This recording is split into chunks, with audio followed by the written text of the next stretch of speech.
Hey folks, Dennis Martin Gillen, Executive Director of the Half a Sorrow Foundation, where a shared joy is a double joy, a shared sorrow is half a sorrow.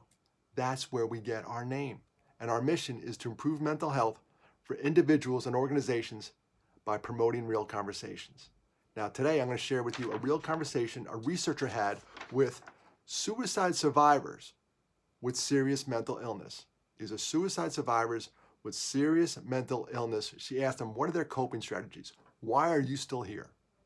If you could die by suicide, what prevented you? Top 10 answers. Number 1, spirituality and religious practices. Number 1, God would not be happy with me. Number 2, talking to someone and companionship, sharing their sorrow. Let it out. On TikTok and social media, all this stuff, everything's great. Baloney. Number 3, positive thinking. Positive thinking. Number 4, using the mental health system.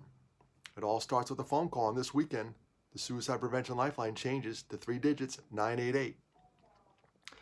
Number 5, considering consequences to the people close to me. How would my mom react? How would my sisters react? How would my dog react? Stuff like that.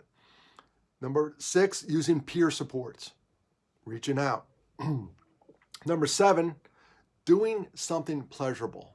I'm having a rough day. You know what? I'm going to go for a hike. Get out of your head. Go somewhere where you are small. Go somewhere you feel small and get out of your head. Number 8, protecting myself from means of harm.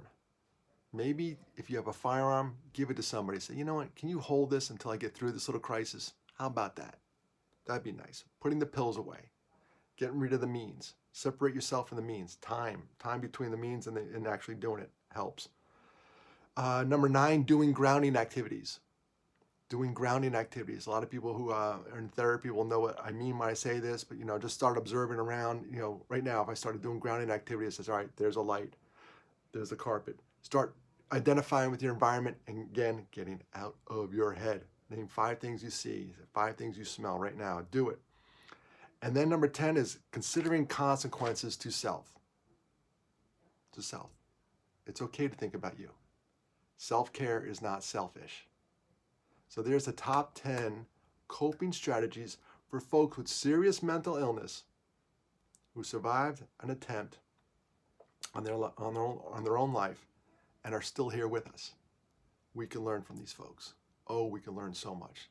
And thank you for sharing.